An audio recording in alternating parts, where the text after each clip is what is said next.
Welcome to the Green Man Workshop. That's the Green Man. I'm the Green Man. This is the workshop which I built from real, genuine tree wood and Green Man Workshop. This is the OSB, tongue and groove OSB I used on the back roof. I've coated it with a reflective material. It's used in growing rooms apparently. So now I did that on the front drive and most of the neighbours think I'm building a cannabis factory. These are a few items I've picked up cheapo for doing a bit of upcycling on, so that will be in future videos. This is the way I'm have to carry all the materials down the side alley. On the left you'll see that's the building wrap in wrapped, and on the right hand side the black wrapped up thing is the EPDM roofing.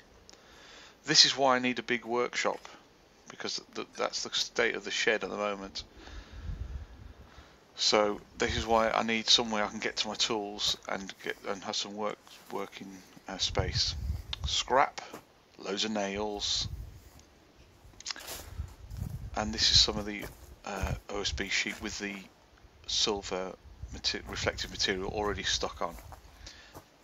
The reason for the silver reflective material is so that in the window, the clerestory window at the back of the shed will reflect down through those rafters and give me light at the back.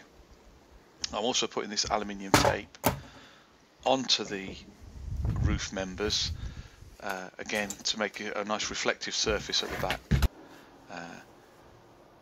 At this stage I wasn't sure whether what sort of windows I was going to have, what sort of doors I was going to have. As it turned out, I ended up getting some free big aluminium windows for absolutely free.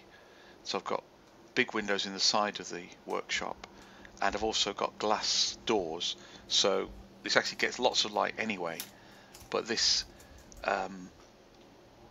still helps get the light right to the back. So it wasn't a waste of time. It was quite interesting just to see how that sort of window works anyway. It's fiddly material, the aluminium tape.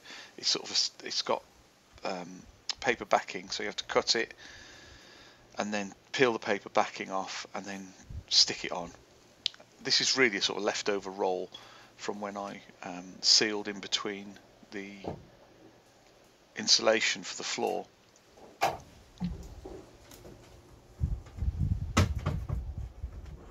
It provides a sort of a vapor barrier, and that's the panels in place on the back roof, showing the reflective material. I hadn't quite finished putting the silver tape on the wooden members, as you can see. You can also see a washing machine door window in the side, like a little porthole. Got those at either side.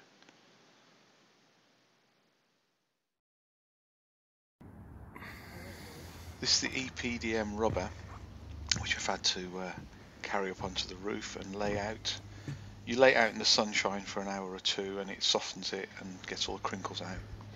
And so you then roll it up and start applying the adhesive to the wood underneath.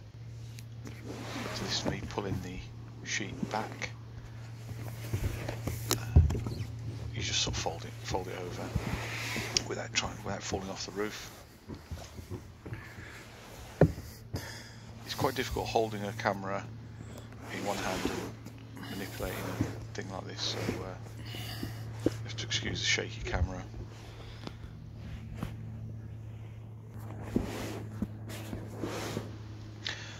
You use a waterproof adhesive on the roof. We put it straight onto the wood.